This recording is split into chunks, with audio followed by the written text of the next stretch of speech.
So with 2020 here, I think a lot of us have set new goals, new resolutions. We want a better life, to achieve our dreams and passions, and only by getting better at our craft is how we'll get there.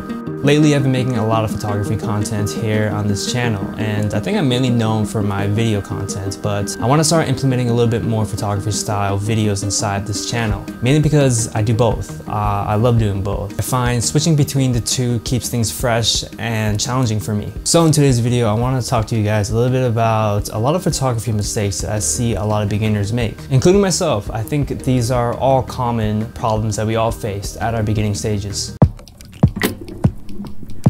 I think it's very easy to fall into this misconception, especially with all the latest and greatest specs and features released every single month, and the amounts of gear reviews on YouTube. The latest and greatest specs and features, 24 megapixels, 48 megapixels, 62 megapixels. But in all honesty, gear can only get you so far. It's only a small piece of the entire massive puzzle.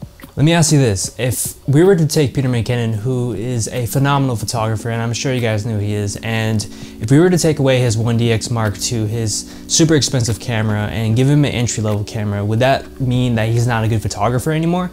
Of course not. His understanding of composition, color theory, lighting, camera control is all still there. You as the individual is what makes a great photographer, not your camera. What's going on up here and all the knowledge that you have is what's really most important. And definitively, you don't actually need good gear to learn photography. Honestly, you can start on even your smartphone or even just a cheap budget camera. Nowadays, you see a lot of amazing content shot on even smartphones.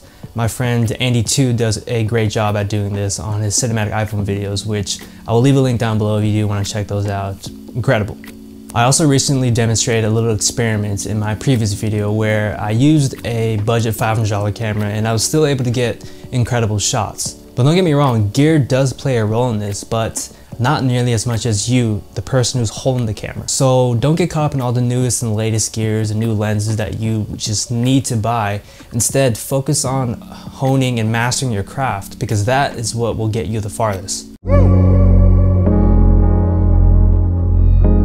So some of you guys might find it surprising that I actually underexpose almost all of my photos, and that is because our RAW capabilities in most of our cameras nowadays are incredible. When you shoot in RAW, it's much easier to recover your shadows and blacks than it is to recover your highlights and whites, which is why you should underexpose rather than overexposing. Check out this really underexposed photo of my friend Chris from YC Imaging. I'm sure you guys know him, incredible content. This right now is really underexposed, maybe a bit too underexposed on my fault, but just see how much data I can recover just by lifting up the shadows and blacks in this photo. It's actually insane how much I can bring back. So this really comes in handy if you want to maximize dynamic range in your camera.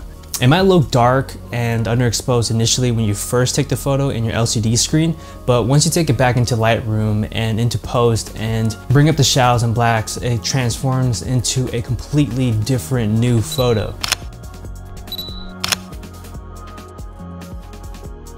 As to how I expose my photos, I normally look at my EV levels, which stands for exposure values, and you can normally see this on the bottom right corner of most of your cameras. Normally on my A7 III, I underexpose to around 2 stops depending on my lighting situation, and this kind of varies for most cameras because all cameras kind of have a different dynamic range, but on the A7 III I find that I can underexpose about 2 stops. Another way to see your exposure is using the histogram. This gives you a much more accurate readout of the photo that you're taking. See how when I overexpose, the bars on the right side spike all the way up, and that kind of just shows that I'm clipping and I'm losing data in my highlights and whites. I like to normally drop it around the middle section, and I want to make sure that I'm not clipping my blacks either.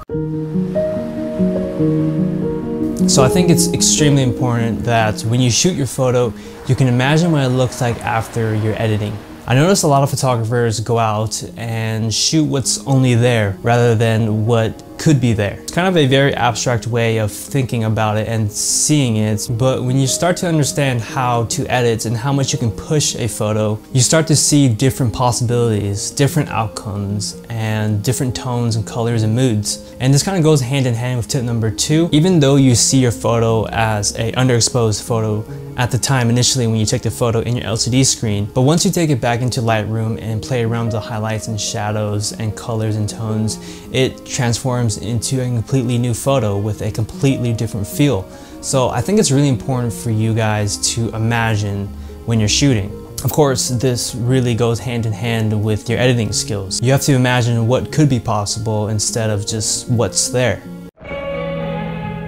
Try to really take a second and pause and look at what you're photographing.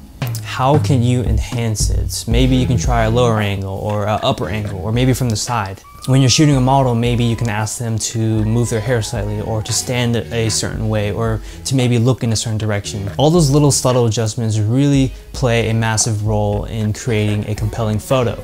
Be intentful for what you're shooting for. Know what you want and ask yourself how you can get there. If it's happy tones and a happy mood that you're going for, you know, really take the time and ask yourself, how can you get a better result? Maybe a smile, maybe brighter colors, maybe give the model a flower. All those little subtle adjustments really help add to the story and add to the element and mood and tone of your entire photo.